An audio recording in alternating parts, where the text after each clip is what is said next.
જેતપુરમાં ટેકાના ભાવે મગફળી ખરીદી કેન્દ્રમાં સર્વર ડાઉન હોવાથી ખેડૂતો હેરાન પરેશાન થયા।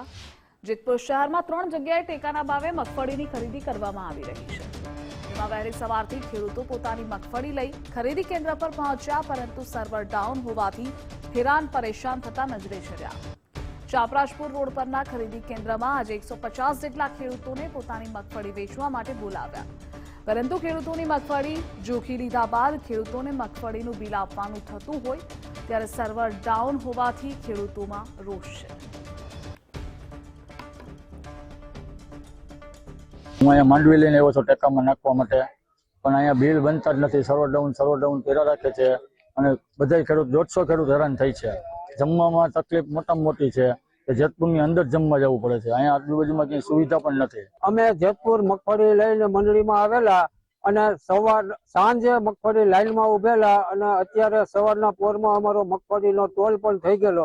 150 ખેડૂત એમને બધા ખેડૂતના ટોલ થઈ ગયેલા છે અને બિલ બનતા નથી અને બિલ બનાવવા જાય છે ત્યાં એમ કે છે કે સર્વર ડાઉન છે, સર્વર ડાઉન છે।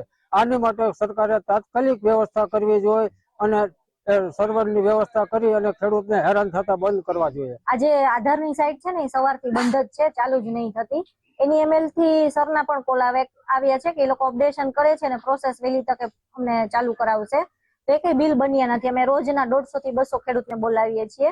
અમારે 3 મંડળી છે, મેવાસા મંડળી છે, ચારણિયા મંડળી છે ને દેવકી મંડળી છે। એટલે રોજના 150 લોકોને બોલાવીએ છીએ અને એમ છતાં એ લોકો વધારે આવે છે તો 200-250 બિલ પણ અમે બનાવી આપીએ છીએ।